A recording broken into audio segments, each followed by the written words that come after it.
And we are live now on our. Morning.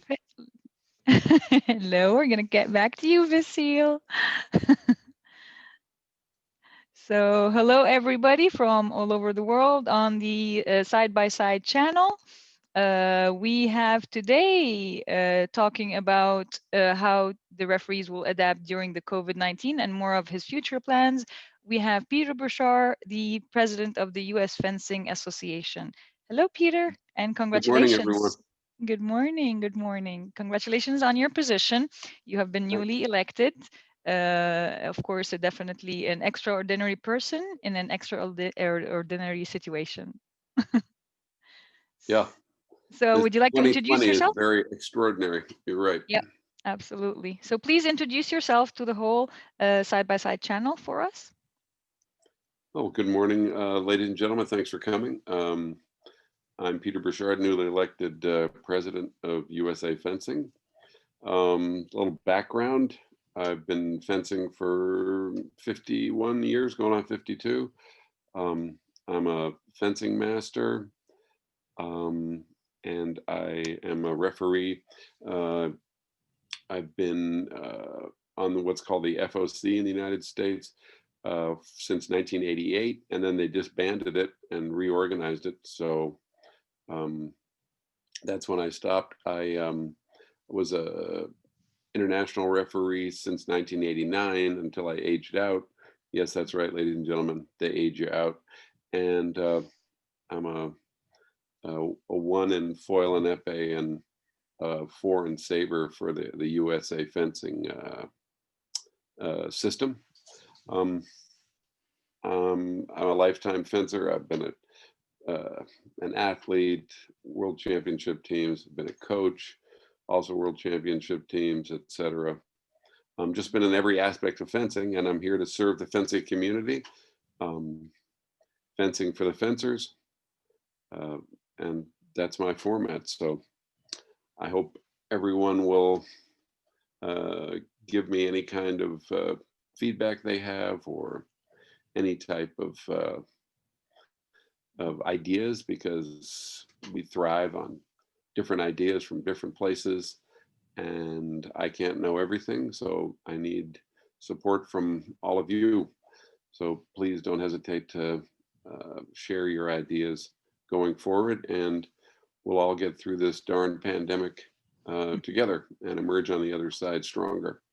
Beautiful. That's So a great thank you. initiative from you as the president of the United States Fencing Federation. A great initiative to reach out to Peter with ideas and feedback, definitely for a great support of our community. So today's topic, Peter, that refereeing in the COVID post-COVID world, how do you see the COVID-19 affected fencing in the USA? Shut it down. Gosh. So it's been very, very difficult for our people here in our country. We're, a large country, as everybody knows. There are different areas that have different requirements and different government guidance. Each state, in fact, each county, it seems, has a different one. Um, and so people are very hesitant, and they don't really know how to proceed, what to do, which guidance to follow, and people are kind of stymied at this point as we go forward. But at the moment, we're emerging in many areas. Schools are starting up or not. In my area, we're doing school all on Zoom, Mhm. just as we are here. But school, all the instruction in the school. I'm a teacher also, by the way, and all the schools uh, where I teach are on Zoom at the moment and will be through the first of the year. Mhm. Other schools are going back part-time, maybe 2 days in the classroom and then 3 days at home. Uh, and I think the schools are a good sort of index on what people are doing. Um, Here in the United States, our membership has grown in the last 10 years exponentially, and it's been kids, youth fencing. So, as I say, school is kind of the good barometer of how things are going and how people are proceeding in clubs. People are compromised, everyone wants.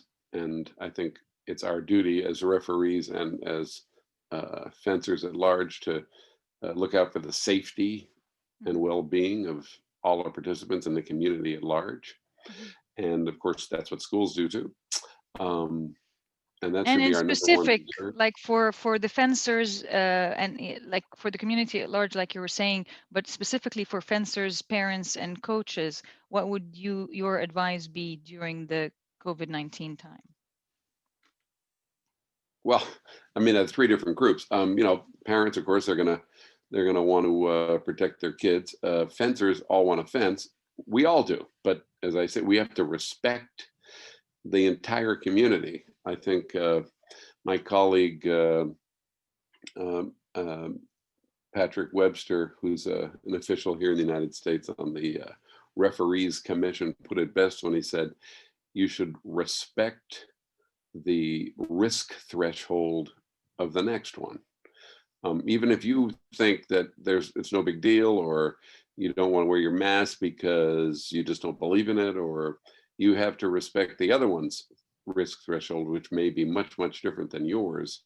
And I think if we all respect each other and how we have to proceed, then that's that's going to be the key to all of us getting through this thing together. So my advice to parents are, if you're going to send your kids, you have to realize that you're not going to be able to go into the venue, or at least in a very limited way. Um, we can't have that what we're used to. We can't have 350 people in an event with 10 different events running at the same time. It just, given the pandemic and the conditions that it dictates, we can't do that at the moment. So parents have to consider the risk to their children, and then have to realize that they have to realize that you can't have a large number of people in there. So the usual thing with grandpa and Aunt Betty and all the Mhm. brothers and sisters and stuff coming to watch one person, that can't happen right now. So we have to realize that about the parents. As far as club owners go, Mhm. we all want our clubs to survive, which is very difficult in this time, and we all want our people to come back. But we have to follow strict protocols, masks at all times, wash your hands frequently, temperature checks, um, all of the protocols that are dictated by, as I said, the local county, honestly. Mhm. The county that I'm in is different than two counties over. But to me, in order to mitigate the risk to everyone and to respect the risk threshold of the next one, um, we should actually look to the strictest conditions and try to observe them. Now, I can't mandate this because lawfully it's not the way. It's just my advice. Try to follow so we all get through it the fastest we can. We don't want another spike, and we don't want our community to be at risk. I look to major league sports in our country. Um, we've had whole teams have to shut down and wait for 2 weeks before they play the next game because one person on their team has contracted COVID. I mean, that's all it takes is one person. So we have to really mitigate our risk, and that's what I advise. Coaches, gosh. So in my case, since I'm a coach also, I've been doing Zoom for over 6 months, um, twice or three times a week. A lot of our coaches are doing Zoom lessons, and a lot of you out there are, I'm sure, because we can't really stay together, and we can't have that wonderful feeling of 35 people in the club crowding into the strips, et cetera, and practicing and doing big footwork sessions all at the same time, crowded together. That's the way it used to be, and I know that's the way it's going to be again. But at the moment, we can't. So I think Zoom is a really good alternative, and we've all had to adapt. Our usual teaching methods don't really work on Zoom. We've had to modify, and I think everyone's very um, innovative. So many coaches that I've seen and who have shared their ideas. Gosh, I never thought of a lot of the stuff. And so that's a great thing. So I think it's brought our community closer together. I think a lot of the sharing that's happened has been really good. So if we can take this disaster and turn it into an opportunity, we can all learn from that and come out of this stronger with a lot more collegiality and a lot more cooperation throughout our community. Wow, I take the words from your mouth, Peter. Cooperation and opportunity to pass this time, because we don't know how it. What's the timeline or time frame for it? So let me ask you this, Peter. What if the COVID-19 got extended for a little longer than the time we expected? What would be alternative solutions, and how, like you said, the online, but for the events as well, because a lot of people were asking about the events. Oh, certainly, we all are. I will say this, that I think our national office has been doing a whole lot of work on possible scenarios, and they have plan A, plan B, plan C, and stuff. So I think at least in USA Fencing, we're prepared for this kind of a thing. Right now, I think the schedule is that we're going to go back to national events in January. Can that happen? I'm not sure. At the moment, we're planning for it, and we're planning to go forward with restrictive protocols, with caps on the number of entries, et cetera. And as we move forward, if it were to be extended, we're prepared to postpone events or modify events that have been planned. And we just have to stay with what we're doing. And as I said, observe the strictest protocols so that we can all get through this and come out of it as soon as possible and as strong as possible. Great. And going back to the main topic, what do you advise referees to do? Because some referees want, some referees don't want to ref locally, and some even regional events have started. So what's your advice to your colleague referees as well? Okay, so being a referee and being very invested in the referee side, I think that I can speak with some authority. I advise the referees to understand that our main duty is the safety of everybody. So in normal times, the safety means no clutter on the strip, enforcing the rules, making sure all the equipment is correct, etc. But nowadays it entails so much more. We have to look out for the safety, the sort of COVID safety, if you will. We have to enforce mask protocols. We have to make sure no one touches things like weights and shims, like clipboards.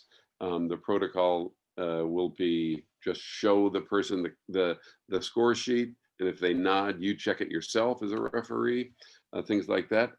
But the other thing we have to understand, referee corps, is that our own personal safety is a concern, and we have to watch out for ourselves too.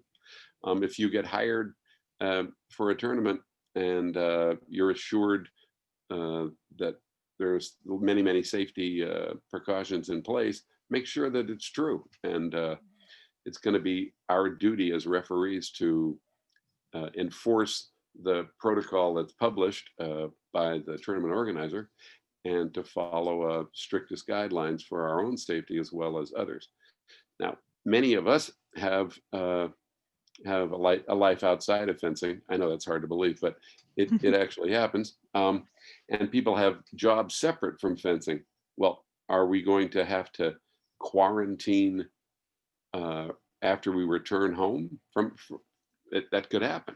You might not be able to go to work or go to school, children, because you can't be what we call outside your bubble. That is to say, I'm sure, I guess everyone must be familiar with that concept, but if you're only coming in contact with, say, 10 other people, 10 other teammates, et cetera, for months and months, and then suddenly you go to a tournament, well, gosh, you've just exploded your bubble, because exponentially all of the contact goes out from the people that you come into contact for. So if you with. So if you come into a tournament and there's, say, 25 people from 6 different states, Mhm.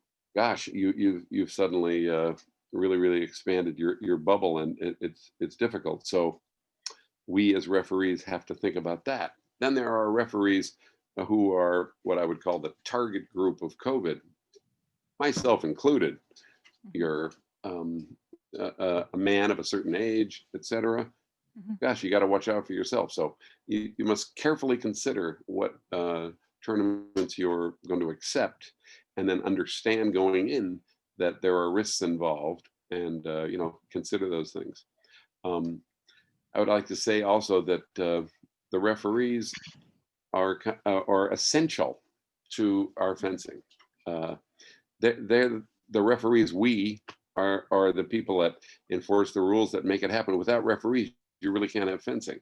The the great competitive results we've had in the United States in the last 10, 15 years, a lot of that has to do with the development of our fencers, and at the same time with our refereeing. So if you, for instance, are going to organize a tournament and you invite the top level referees you can find, many of those people are going to be over 50. And because they have so much experience, and they've advanced through the ranks, and they've come up and gotten higher ratings, et cetera, et cetera. Well, it's going to be difficult to find people who are willing to, unless you follow strict protocols, as I said. So my advice to the referees is make sure that you understand new rules and new duties. Already, we have 2 sets of cards. We have to make sure we enforce the rules. We have to be very familiar with them.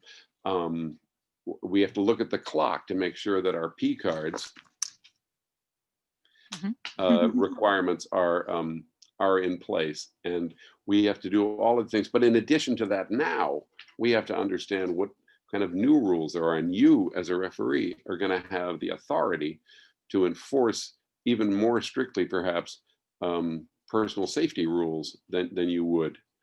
Before, it was just, if someone gets horrible and does unsportsmanlike things, I mean, that's obviously still in place. But now is the person wearing a mask? Is it covering both their nose and their mouth? And there's really no kind of warning. I mean, you can't just say, please cover your mouth. And I mean, you have to be very strict going forward. So referees are going to have even a tougher time than we have had. And we all know the great monetary reward you get as a referee. Well, you're going to be earning your money now. So it's going to be a tough job. All tournaments need referees. You're essential personnel, believe me. No one can dispute that. We have to have armorers, and we have to have bout committee people, and all of them have these strict protocols, like wearing gloves and not letting anybody touch anything, and always have masks on. By the way, I have my prop here. That's what you're supposed to do. Yep. There you go. This is the best mask out there, by the way, just so you know. It doesn't come off when you put your mask on. It's great. I'm talking about your fencing mask. So my advice to referees is value yourself. Make sure you know what risk you're undertaking when you go to the tournament, and strictly enforce the rules so that there is not more risk that comes up under your watch, because you're going to be responsible here, than would ordinarily be there.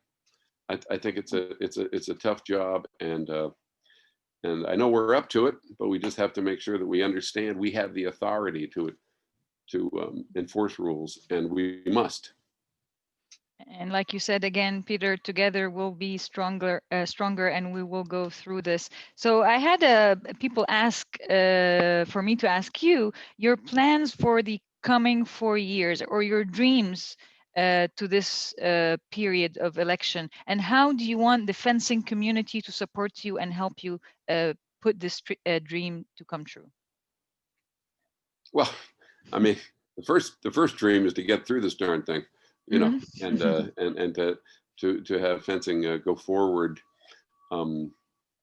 even stronger than before, as I said. So we need to turn this this disaster into opportunity and adapt as we have been, and then take many of these adaptations that we've thought up, these innovations, forward into our continuing formats for teaching, for refereeing, for tournament organization, etc. We of course want to expand membership, to bring the magic of fencing that we all, since we were on this call, we all love fencing. Absolutely. And we all know that there's magic in the swords.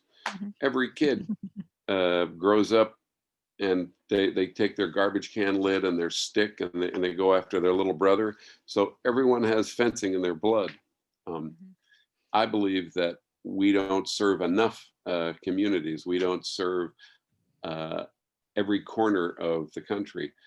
I think that we can, and I think that if we can bring what I call the magic of fencing to everywhere and get out there and really promote, we can expand our membership and we can make it better than it was before. And so that's kind of it. Fencing for the fencers. I want to listen. I need ideas, innovation. One of the wonderful things about community is that it's big and it's really, really diverse. There's people from all parts of the world in the United States and elsewhere who have these ideas and who bring ideas from different places, who are geniuses by themselves. I mean, everybody's got innovative ideas, and USA Fencing needs to hear them. And I want to listen, and I want to implement ideas that can serve the whole community and bring us together stronger. Wow, wow. I just got the chills because you just made your dream our dream. You want to have and see fencing in every corner and in every school. So I'd love hearing that, definitely. And we're here for you and with you, Peter. So because absolutely, like you said, the last 10 years of the US fencing have been great presentation to the world. We had a US fencer on every podium worldwide, Olympics, whether it was world champion or even World Cups. So it's a great presentation. It's a great honor, and we're proud of it and proud to be a part of the team. And we're with you on that. We would like to add Patrick to the conversation because he has some updates to the referees as well with us here from the last few meetings of the RC. So Patrick, 1 second. So by way of introduction, Patrick Webster is in charge of referee development, and he's on the referee commission. And take it away, Patrick. Thank you, Peter. I appreciate the introduction, and Peter, I really thank you for your time and coming and joining this this discussion that we're having and the sessions that we've been doing with Side by Side. For the record, Peter has been involved in fencing longer than I have been alive, and based on the gray hair, I am not a young man. So he's one of the first people I met when I started my fencing career, and he's been a great friend and mentor for many, many years. So Peter, thank you again for joining us, and congratulations on the election. Thanks. So recently we had our RC meeting, referee commission meeting. That was just last weekend, and we've been talking through what does refereeing look like in the COVID environment. And like Peter said, we talked briefly previously. It really is a matter of risk threshold. Local and regional events are starting as early as this weekend, and national events targeting January for a start. But when it comes to the officials, the referees, when you're getting hired for an event, one of the first items that we covered as an RC commission is we represent the referees. And if referees are not comfortable working within, in an environment that has a risk threshold that is just above what they're comfortable with, don't work the event. it will never be considered a negative reflection on any of you to choose not to work an event if it does not meet your requirements for your own personal health and safety. That being said, if you do choose to work an event, understand that as an official at the event, you also have the obligation and the authority to enforce the guidelines that are set forth. USA Fencing has been working hard with the guidelines that came from the US OPC, and we will be sending that link through with side by side when they post the video. We'll still have that link included for the US OPC guidelines. There's been a 12-page document that has also been sent out to club owners and hosts of regional events that explain what the requirements are, minimum requirements are, and we are still working through what it would look like at a national level. And those guidelines aren't quite finished yet, but we're kind of stepping through what it looks like from the hiring of referees all the way through to the execution of the event, and then people getting back home safely, getting back into their bubbles. I love that analogy from Peter. You know, because when you leave your bubble, there are some states where when you come back in, you need to be able to self-quarantine. And if you have a career or an environment where you can't do that, then my recommendation there is then don't travel for events. Know what that is at the time that you are hired and when the actual event is coming up. So when you get within 2 weeks of an event you're hired for, relook through those travel restrictions and understand if I'm coming from a state where I won't be able to get back in cleanly without a quarantine window, is that going to affect my availability or my ability to do my job?